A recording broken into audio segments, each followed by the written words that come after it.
বন্যা পরবর্তী ক্ষত কাটিয়ে উঠতে হিমশিম খাচ্ছে বন্যার্তরা। এখনো পানিবন্দী অবস্থায় রয়েছে প্রায় 10,09,522 পরিবার। শনিবার থেকে রাজনৈতিক দলের আলোচনায় বসবেন ডক্টর ইউনূস। বাংলাদেশের গণতন্ত্র পুনরুজ্জীবিত করতে সহায়তায় আগ্রহী জাতিসংঘ এবং জামায়াত বিএনপির জোট অকার্যকর দাবি ফখরুলের। শিক্ষার্থীদের হস্তক্ষেপে বাজারে কমেছে চাঁদাবাজি। অভিনন্দন ভোরের পাতা প্রাইম নিউজে, সাথে আছি তাসনভা ঐশী। শুনছিলেন সংবাদ শিরোনাম, এবার বিস্তারিত। দেশের দক্ষিণ পূর্বাঞ্চলে চলমান বন্যায় 11 জেলায় মৃতের সংখ্যা দাঁড়িয়েছে 54। সেই সঙ্গে পানিবন্দী অবস্থায় রয়েছে প্রায় 10,09,522 পরিবার। ক্ষতিগ্রস্ত মানুষের সংখ্যা 54,64,167। শুক্রবার দুর্যোগ ব্যবস্থাপনা ও ত্রাণ মন্ত্রণালয় থেকে পাঠানো এক বিজ্ঞপ্তিতে এ তথ্য জানানো হয়েছে। ত্রাণ মন্ত্রণালয়ের বিজ্ঞপ্তিতে জানানো হয়েছে, দেশের পূর্বাঞ্চল এবং দক্ষিণ পূর্বাঞ্চলে বন্যায় এখন পর্যন্ত 11 জেলায় 54 জনের মৃত্যুর খবর পাওয়া গেছে। প্রায় 10,09,522টি পরিবার পানিবন্দী হয়ে পড়েছে। বন্যা পরবর্তী ক্ষত কাটিয়ে উঠতে হিমশিম খাচ্ছে ব্রাহ্মণবাড়িয়াবাসী। যাদের ঘর ক্ষতিগ্রস্ত হয়েছে তারা পড়েছেন বিপাকে। বিস্তারিত ডেস্ক রিপোর্টে। বন্যা পরবর্তী ক্ষত কাটিয়ে উঠতে হিমশিম খাচ্ছে ব্রাহ্মণবাড়িয়াবাসী। যাদের ঘর ক্ষতিগ্রস্ত হয়েছে তারা পড়েছেন বিপাকে। এই অবস্থার মধ্যে মানবিক হাত প্রসারিত হওয়ায় পরিস্থিতি সামাল দেওয়া সম্ভব বলে মনে করছেন স্থানীয়রা। পরিবহন শ্রমিক ও পথচারীদের পোহাতে হচ্ছে ভোগান্তি। আখাউড়ায় 3 দিন ধরে বন্যার পানি নেমে যাওয়ার পর বেশিরভাগ লোক ঘরে ফিরতে শুরু করেছে। কোথাও কোথাও অনেকে স্বাভাবিক রূপে ফিরছে জীবনযাত্রা। অনেকে আবার ত্রাণের আশায় বসে আছেন আশ্রয় কেন্দ্রগুলোতে। কেউ কেউ ভেঙে যাওয়া সড়ক পারাপারে বাঁশের সাঁকো তৈরিতে ব্যস্ত। তাসনভা ঐশী, ভোরের পাতা। অন্তর্বর্তী সরকারের প্রধান হিসেবে দায়িত্ব নেওয়ার 3 সপ্তাহ পর বিএনপির ভোটের টাইম ফ্রেম নিয়ে দাবির মধ্যে দেশের প্রধান রাজনৈতিক দলগুলোর সঙ্গে মত বিনিময়ে বসতে চলেছেন প্রধান উপদেষ্টা অধ্যাপক ডক্টর মোহাম্মদ ইউনূস।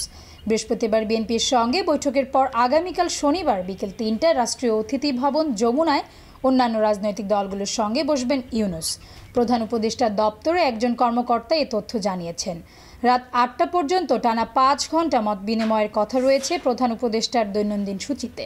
বাংলাদেশের অন্তর্বর্তী সরকারের প্রধান উপদেষ্টা অধ্যাপক ডক্টর মোহাম্মদ ইউনূসের সঙ্গে ফোনে কথা বলেছেন পাকিস্তানের প্রধানমন্ত্রী শাহবাজ শরীফ।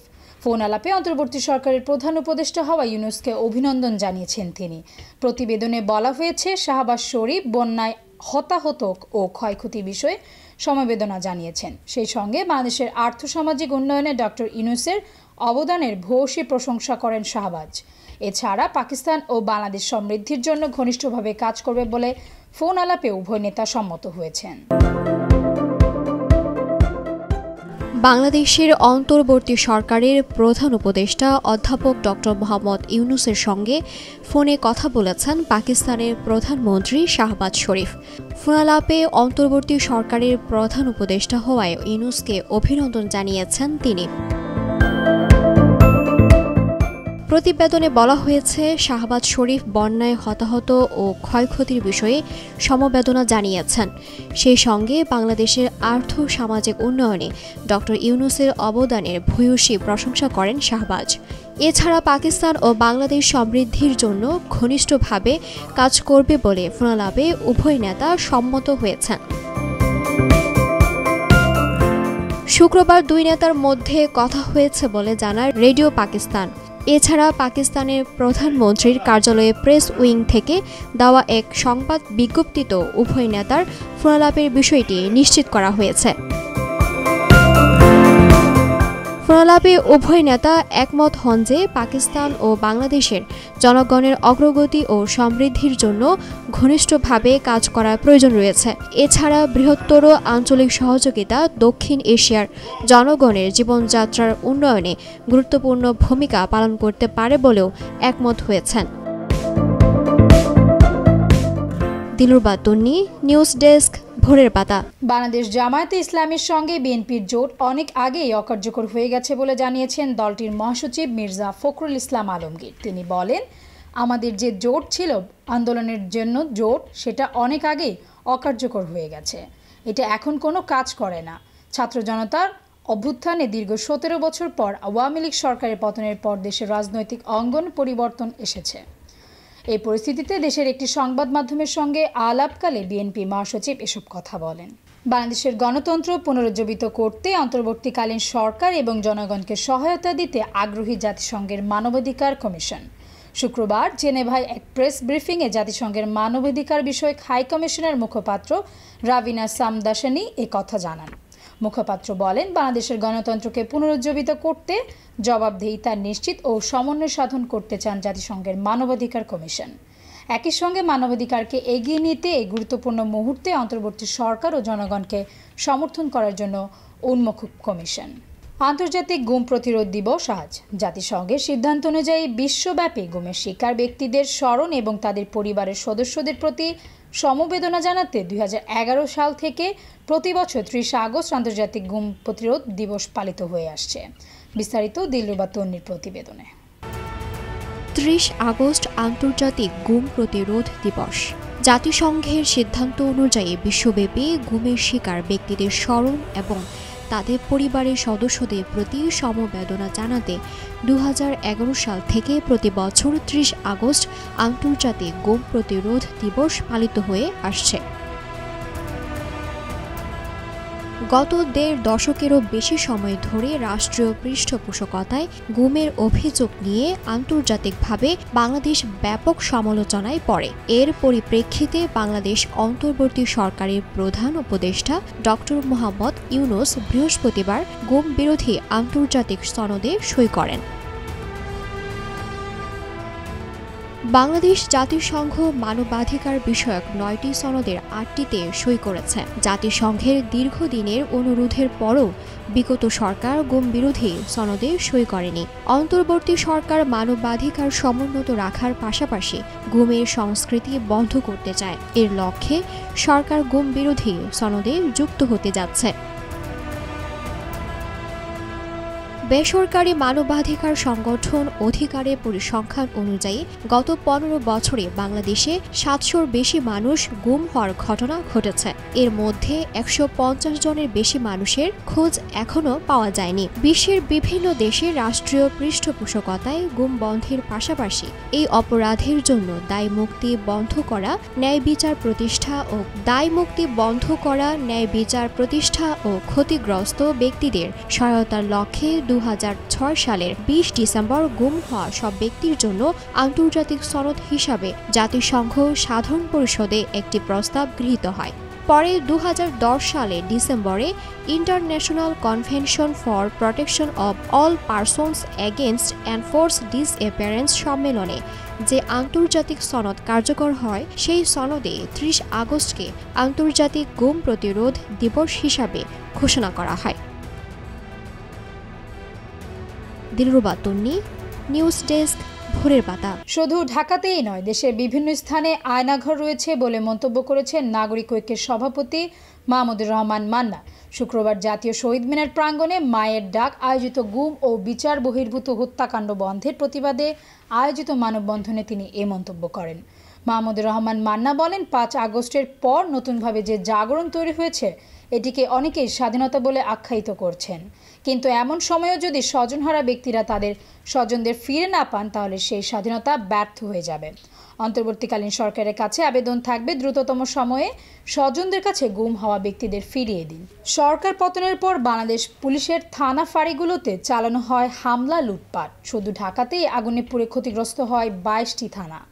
ক্ষুব্ধ জনতার ক্ষোভের আগুনে পুড়েছে থানা, লুটপাট হয়েছে পুলিশের অস্ত্রগুলি সহ গুরুত্বপূর্ণ মালামাল। কার্যক্রম করার মতো জায়গা না থাকায় পার্কিং স্লটে বসেই থানার প্রাত্যহিক কাজ করছে পল্টন থানা পুলিশ। বিস্তারিত জানাচ্ছেন রাকিব হাসান। সরকারি চাকরিতে কোটা সংস্কারের দাবিতে শিক্ষার্থীদের আন্দোলন দমাতে গিয়ে পতন হয় শেখ হাসিনা সরকারের। আন্দোলন দমাতে গিয়ে পুলিশের ছোড়াগুলিতে নির্মম মৃত্যু হয়েছে শিশু কিশোর সহ নানা বয়সী 6 শতাধিক মানুষের। সরকার প্রধানের দেশ ছাড়ার খবরে সবচেয়ে বেশি আক্রমণের শিকার হয় পুলিশ। গত 5 আগস্ট সন্ধ্যায় অন্যান্য থানার মতো ক্ষুব্ধ জনতার ক্ষোভের আগুনে পুড়েছে রাজধানীর পল্টন থানা। হামলা, ভাঙচুর, লুটপাট ও আগুনে ধ্বংসস্তূপে পরিণত হয় ঢাকার অন্যতম গুরুত্বপূর্ণ থানাটি। সেদিন হামলাকারীদের তাণ্ডব চলে থানার প্রতিটি কক্ষে। আমাদের পল্টন থানার ভিতরটা দেখছেন যে পুড়ে আমাদের নথিপত্র, টেবিল চেয়ার কিছুই নেই, ইভেন দেওয়ালও ভেঙে নিয়ে গেছে সেই অবস্থায়, এবং 8টা সরকারি অস্ত্র খোয়া গেছে, পাবলিক অস্ত্র অনেকগুলো খোয়া গেছে। থানার ভেতরে থাকা বিভিন্ন মামলার আলামত, মোটরসাইকেল ও গাড়ি ভাঙচুর করা হয়। বাদ যায়নি থানার ওসি, পরিদর্শক, ডিউটি অফিসারের রুমগুলো লুট করা হয়েছে। অস্ত্রাগারেও আগুন ও লুটের কারণে থানার ভবন ছাড়া কোনো আসবাবপত্রেরই অস্তিত্ব ছিল না। সকাল থেকে আমরা ডিউটিতে, বাইরে টহল ডিউটি, মোবাইল ডিউটি, যে সমস্ত ডিউটি আছে নিয়মিত ডিউটি করে যাচ্ছি। ব্যারাকে যারা আছেন ওরা ফ্লোরিং করতেছেন, পাটি বা বালি সেগুলো কিনে আনছেন, মশারি নতুন কিনে আছে, ফ্লোরিংই হচ্ছে, কিছু কিছু কয়েকজন খাট নিয়ে আসছে, এইভাবে আর কি চলছে।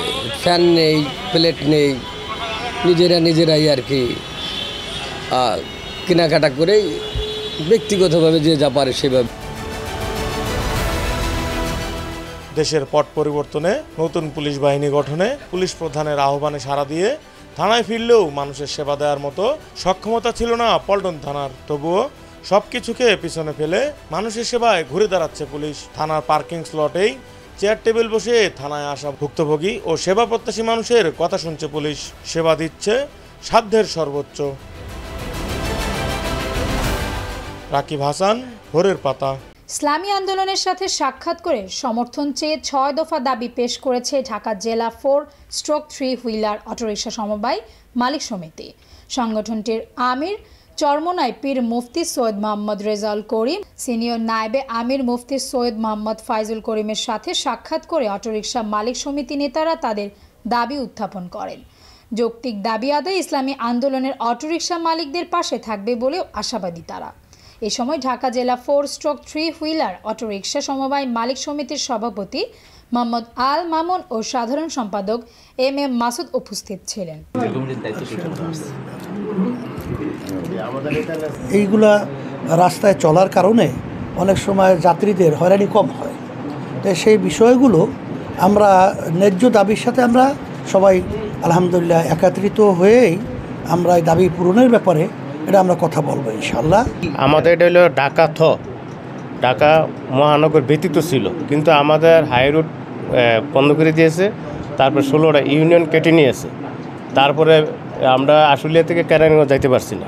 আমাদের 1 নম্বর দাবি হলো ঢাকা সময়ে ঢাকা মহানগরে চলাচল করতে দিতে হবে।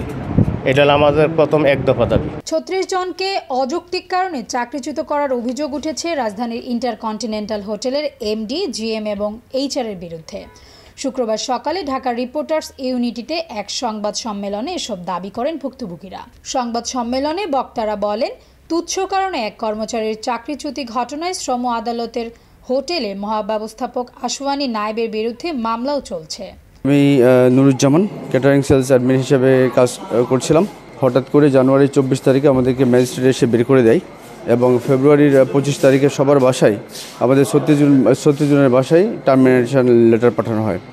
এটা সম্পূর্ণ অযৌক্তিক এবং অনৈতিক। বেআইনিভাবে চাকরিচ্যুত করা হয়েছে। এই হোটেলে রিনোভেশন থেকে শুরু করে সব জায়গায় দুর্নীতিতে ছেয়ে গেছে এবং এই হোটেলের ঊর্ধ্বতন কর্মকর্তা যারা আছেন তারা এই দুর্নীতির সাথে জড়িত। আমি প্রথম 2012 সালে এই হোটেলে জয়েন করছি, কিন্তু জয়েন করার পরে হোটেল রেনিভেশন করার পরে আমাদের আশ্বাস দিছে যে ওই রেনিভেশনের পরে তোমাদের এই পার্মানেন্ট করা হবে, তোমাদের যোগ্যতা অনুযায়ী তোমাদের যার ডিপার্টমেন্টে দেওয়া হবে। কিন্তু আমাদের এই যোগ্যতা অনুযায়ী না দিয়ে এই লিমিরিয়ান হোটেল থেকে স্টাফ আনছে, আমাদের চাকরিচ্যুত করছে। আমরা আন্ডারগ্রাউন্ডে কাজ করেছি, অনেক ধুলাময়লা অপসারণ করে আমরা একজন অসুস্থ হয়ে গেছি। তারপরেও আমাদের ভাবছি যে চাকরি হবে, কিন্তু তারপরেও আমাদের চাকরি হয় না। আমাদেরকে এখন পর্যন্ত তারা চাকরি দেয় নাই। আমাদেরও ফ্যামিলি আছে, আমরা খুব অসহায় অবস্থায় আছি, যেটা আসলে বলার ভাষাটাই আপনারাও বুঝবেন। আপনাদেরও পেট আছে, ওদের পেট নাই, শুধু আমাদেরও পেট আছে। ক্যাম্পাস থেকে লেজর ভিত্তিক রাজনীতি পরিহার এবং সকল ধরনের বৈষম্য দূরীকরণের প্রত্যাশা জানিয়েছে ঢাকা বিশ্ববিদ্যালয়ের সাধারণ শিক্ষার্থীরা।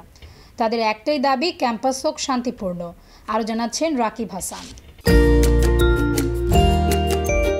ঢাকা বিশ্ববিদ্যালয়ের নতুন উপাচার্য হিসেবে নিয়োগ পেয়েছেন অধ্যাপক ডক্টর নিয়াজ আহমেদ খান। ঢাবির 30তম উপাচার্য হিসেবে নিয়োগ পেলেন তিনি। সোমবার বিশ্ববিদ্যালয়ের আচার্য ও রাষ্ট্রপতি মোহাম্মদ শাহাবুদ্দিন তাকে নিয়োগ দেন।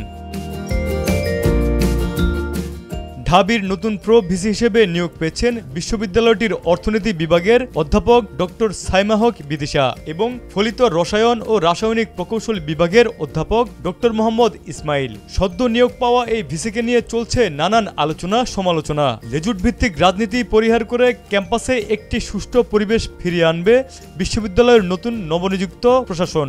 প্রত্যাশা শিক্ষার্থীদের, তাদের দাবি কোনো দলের নয়, সাধারণ শিক্ষার্থীদের হয়ে প্রতিটি সুযোগ সুবিধা নিশ্চিতে কাজ করতে হবে প্রশাসনকে। যে লেজুর ভিত্তিক ছাত্র রাজনীতি, এটা আমরা আসলে আর ফেরত চাই না। যে দলই আসুক, বাংলাদেশে বাস করি তো, কোনো না কোনো দল আসবেই, কিন্তু আমরা ক্যাম্পাসে কোনো ছাত্র রাজনীতি চাই না। রাজনীতি হবে সেটা ডাকসু কেন্দ্রিক হতে পারে।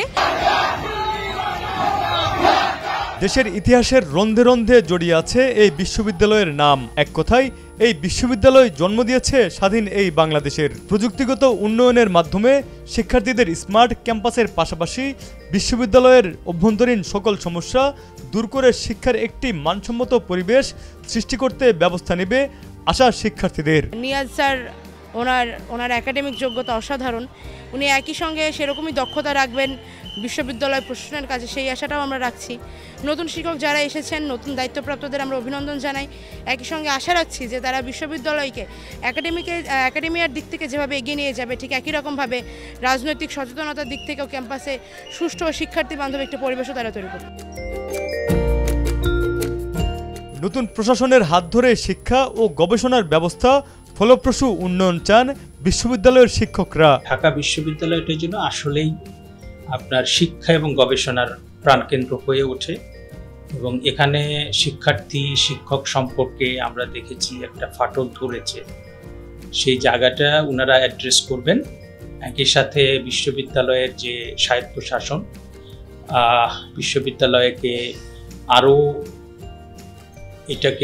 এটার যে উৎকর্ষ বাড়ানো, মানে শিক্ষা এবং গবেষণা এটার উৎকর্ষ বাড়ানো। একই সঙ্গে আমরা ঢাকা বিশ্ববিদ্যালয়ে অনেকগুলো সমস্যার সম্মুখীন এবং সেই সমস্যাগুলো কাটিয়ে আমরা এটা প্রকৃত অর্থেই মানে শিক্ষা এবং গবেষণার প্রাণকেন্দ্র যেন হয়ে ওঠে, সেইটাই কিন্তু আমাদের প্রধান প্রত্যাশা। ঢাকা বিশ্ববিদ্যালয় সেই দশকের পর দশক তার পড়াশোনা এবং গবেষণার পাশাপাশি এখানে যত অন্যায় অবিচার, রাষ্ট্রীয় পর্যায়ে যে সমস্ত অন্যায় অবিচার হয়েছে সেটার বিরুদ্ধে প্রতিবাদ হয়েছে, এই পাশাপাশি চলেছে। এখন এইটা আমি যেটা মনে করি যে আদর্শিক রাজনীতিটা অবশ্যই থাকবে। আপনি আদর্শভিত্তিক রাজনীতি করবেন, আপনি সমাজতন্ত্রে বিশ্বাসী হতে পারেন, আপনি গণতান্ত্রিক আদর্শে বিশ্বাসী হতে পারেন, আপনি সোশ্যাল ডেমোক্রেসির আদর্শে বিশ্বাসী হতে পারেন, কিংবা আপনি সামাজিক ন্যায় বিচার প্রতিষ্ঠার জন্য আন্দোলন করতে পারেন। এইটাতে কোনো সমস্যা নেই, কিন্তু লেজুর বৃত্তির রাজনীতি আমাদের বড় একটা ক্ষতি করে ফেলেছে। সেই জায়গাতে আমাদের নতুন করে চিন্তা করতে হবে। চিন্তা, মতপ্রকাশ ও জ্ঞানের স্বাধীনতা এবং বৈষম্যহীন পরিবেশ সৃষ্টির মৌলিক দর্শনকে ধারণ করে ঢাকা বিশ্ববিদ্যালয়কে একটি আদর্শ বিশ্ববিদ্যালয়ের রূপ দেওয়ার দাবি সংশ্লিষ্টদের। শিক্ষার্থীদের হস্তক্ষেপে বাজারে কমেছে চাঁদাবাজি, কম দামে নিত্যপণ্য কিনতে পারছে জনগণ। ব্যবসায়ীদের অভিযোগ, শেখ হাসিনা সরকার নিত্যপণ্যের বাজার নিয়ন্ত্রণ রাখতে পারেনি। নানা অজুহাতে সিন্ডিকেট করেছে অসাধু ব্যবসায়ীরা। বিস্তারিত জারিন জারার প্রতিবেদনে। শেখ হাসিনা সরকার পতনের পর স্বস্তি ফিরেছে রাজধানীর বাজারে। আগের চেয়ে 20 থেকে 30 টাকা কমেছে বিভিন্ন সবজির দাম। বাজারে প্রতি কেজি বেগুন, বরবটি, কাকরোল এবং করলা বিক্রি হচ্ছে 60 থেকে 80 টাকায়, যা আগে ছিল 100 টাকা। এছাড়া প্রতি কেজি পটল, পেঁপে, ঢেঁড়স বিক্রি হচ্ছে 30 থেকে 50 টাকায়। এক মাস আগেও 60 টাকার নিচে কোনো সবজি পাওয়া যায়নি। ব্যবসায়ীদের অভিযোগ, শেখ হাসিনা সরকার নিত্যপণ্যের বাজার নিয়ন্ত্রণ করতে পারেননি। নানা অজুহাতে সিন্ডিকেট করেছে অসাধু ব্যবসায়ীরা। বর্তমানে নতুন সরকার গঠনের পর বিভিন্ন দপ্তরের পাশাপাশি সাধারণ শিক্ষার্থীরাও এখন বাজার তদারকি করছে। ফলে অনেক জায়গায় এখন চাঁদাবাজি কমেছে, যার সুফল পাচ্ছে সবাই। বাজার মনিটরিং সিস্টেম ভোক্তা অধিদপ্তর এবং সংশ্লিষ্ট যারা আছে তাদেরকে বলবো আগে যে কালোহাত যেগুলো ছিল সেগুলো যাতে চিরতরে বন্ধ করে দেয়, যাতে কোনো প্রকার সিন্ডিকেট করতে না পারে। গত সপ্তাহে বেচছি 270 80 বালা, এখন ব্যস্ত ছিল 260 টাকা বালা। দাম কমতেছে, আগে তো অনেক দাম কমতেছে। 320 টাকা পর্যন্ত আলু বেচছি, ওই আলু 260 টাকা বালা আয়া পড়ছে। আস্তে আস্তে কমতেছে, কমার সময় অনেক বেশি। গত সপ্তাহের তুলনায় আদা কেজিতে 20 টাকা কমছে, আর রসুন কেজিতে 10 টাকা বাড়ছে। চায়নাটা দেশিটা দুটোটাই বাড়ছে। কারবাজার একটু বাজার কমে পাওয়া যাচ্ছে, এখানে বাইরে থেকে পাইকারি মাল আসে, বিক্রি করা হয়, এখান থেকে নিয়ে বিভিন্ন বাজারে বেচে, ওইখানে একটু দাম বেশি, এখানে দাম একটু কম পাওয়া যায়, এই জন্য এখানে আসা। ভেন্ডি বেচতাছি 30, পটল হইলো 40, করলা 40, চিচিঙ্গা 30, বেগুন বেচতাছি 70। এখন পেঁয়াজের দাম হলো আপনার দেশিটা বেচতেছি 110 থেকে 108 টাকা কেজি, আপনার চায়নাটা বেচতেছি 96 থেকে 100 টাকা কেজি পর্যন্ত বেচতেছি। নিত্যপণ্যের দাম কমা নিয়ে অনলাইনে যেভাবে প্রচার করা হচ্ছে, বাস্তব চিত্র ভিন্ন জানিয়ে ক্রেতারা বলেন কিছু পণ্যের দাম কমলেও অনেক পণ্যের দাম এখনো ঊর্ধ্বমুখী। ছাত্ররা যদি মাঠে থাকে, বাজারে থাকে, তাইলে কমায় দেয়, আর নাইলে গেলে পরে দামটা বাড়ায় দেয়। এই ছাত্ররা যাতে আমি বলবো যে এই সরকারের লোকে সবসময় কাজ করে আল্লাহর রহমতে, তাইলে গরিব মানুষে ভাত খেতে পারবো। বাজারের দাম তো এখন কোনোদিন কম থাকে, কোনোদিন বেশি থাকে। মালের আমদানিটা যেন একটু বেশি হয়, তো দামটা একটু কম হয়। গত সপ্তাহে কাঁচামরিচ 300 350 টাকা কেজি ছিল, আর আজকে হয়েছে 150 টাকা কেজি। ক্রেতারা জানান কারণ বাজারে নিত্যপণ্যের দাম কমলেও পাড়া মহল্লার বাজারে কমেনি। নিত্যপণ্যের দাম সহনীয় পর্যায়ে রাখতে সরবরাহের উপর গুরুত্ব বাড়ানোর দাবি সংশ্লিষ্টদের। জারিন যারা, ভোরের পাতা, কারণ বাজার, ঢাকা। এবার আন্তর্জাতিক সংবাদ।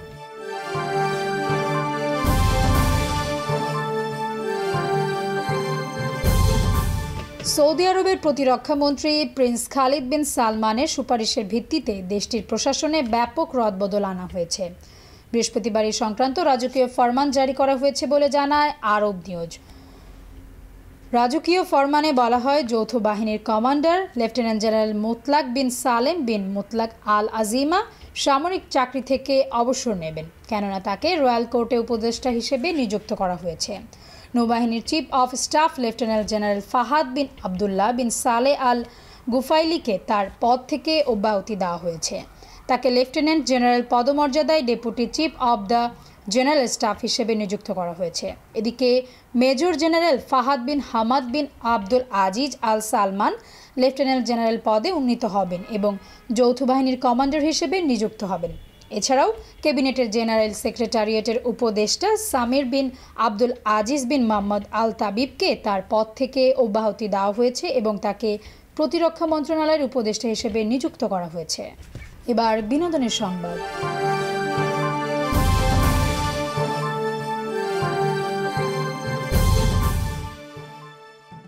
মির্জাপুর ওটিটি সিরিজটি এর ভিতর বেশ সাড়া ফেলেছে, তা বলার অপেক্ষা রাখে না। আর তাই মির্জাপুর নিয়ে দর্শকদের মধ্যে উন্মাদনার শেষ নেই। প্রথম সিজন থেকে রীতিমতো ভক্ত অনুরাগীদের মাঝে সাড়া ফেলে দিয়েছে এই ওটিটির সিরিজ। চলতি বছরে জুলাই মাসে মুক্তি পেয়েছে মির্জাপুর 3। পঙ্কজ ত্রিপাঠী, আলী ফজলের চমক থাকলেও দেখা মেলেনি দিবেন্দ্র শর্মার। কালীন ভাইয়া, গুড্ডু ভাইয়ার পাশাপাশি দিবেন্দ্রর মুন্না ভাইয়া চরিত্র গুরুত্বপূর্ণ এই গল্পে। তাই তৃতীয় সিজনে মুন্নার অনুপস্থিতি মেনে নিতে পারেননি দর্শকের একাংশ। তাদের মতে গল্পের বুনট খানিক আলগা হয়ে এই চরিত্রটি না থাকায়। তাছাড়া আগের দুটি সিজনের মতো এই সিজনে পঙ্কজের দৃশ্য খুব বেশি না থাকায় উষ্মা প্রকাশ করেছেন দর্শক। সামাজিক যোগাযোগ মাধ্যমে একটি টিজার পোস্ট করেছে প্রাইম ভিডিও। সেটা জুড়ে কেবল মুন্না ভাইয়া, দিবেন্দ্র শর্মাকে নিয়েই তৈরি বোনাস পর্ব। শুক্রবার 30 আগস্ট এই পর্ব হাজির হওয়ার কথা। এবার খেলাধুলার সংবাদ। 2 ম্যাচ টেস্ট সিরিজের প্রথমটিতে জয়ের পর দ্বিতীয়টিতে আজ স্বাগতিক পাকিস্তানের মুখোমুখি হওয়ার কথা ছিল বাংলাদেশের। তবে রাওয়ালপিন্ডিতে এদিন টানা বৃষ্টি হওয়ায় টস মাঠে গড়াতে পারেনি। সেই বৃষ্টির জন্য লম্বা সময় অপেক্ষা করেও বৃষ্টি থামার কোনো লক্ষণ না দেখে শেষ পর্যন্ত প্রথম দিনের খেলা পরিত্যক্ত ঘোষণা করেছে ম্যাচ অফিসিয়ালসরা। টানা বৃষ্টিতে রাওয়ালপিন্ডিতে পাকিস্তানের বিপক্ষে বাংলাদেশের সিরিজের দ্বিতীয় টেস্টের প্রথম দিনের খেলা পরিত্যক্ত ঘোষণা করা হয়েছে, কেননা রাওয়ালপিন্ডিতে এখনও বৃষ্টি থামেনি। এমনকি দ্বিতীয় টেস্টের টসই হতে পারেনি। সংবাদ শেষ করার আগে শিরোনামগুলো আরও একবার। বন্যা পরবর্তী ক্ষত কাটিয়ে উঠতে হিমশিম খাচ্ছে বন্যার্তরা। এখনও পানিবন্দী অবস্থায় রয়েছে প্রায় 10 লাখ 9,522 পরিবার। শনিবার থেকে রাজনৈতিক দলের আলোচনায় বসবেন ডক্টর ইউনূস। বাংলাদেশের গণতন্ত্র পুনরুজ্জীবিত করতে সহায়তায় আগ্রহী জাতিসংঘ এবং জামায়াত বিএনপি জোট অকার্যকর দাবি ফখরুলের। শিক্ষার্থীদের হস্তক্ষেপে বাজারে কমেছে চাঁদাবাজি। এই ছিল আজকের ভোরের পাতা প্রাইম নিউজ। সারা দেশের সর্বশেষ আপডেট পেতে চোখ রাখুন ভোরের পাতায়। ধন্যবাদ।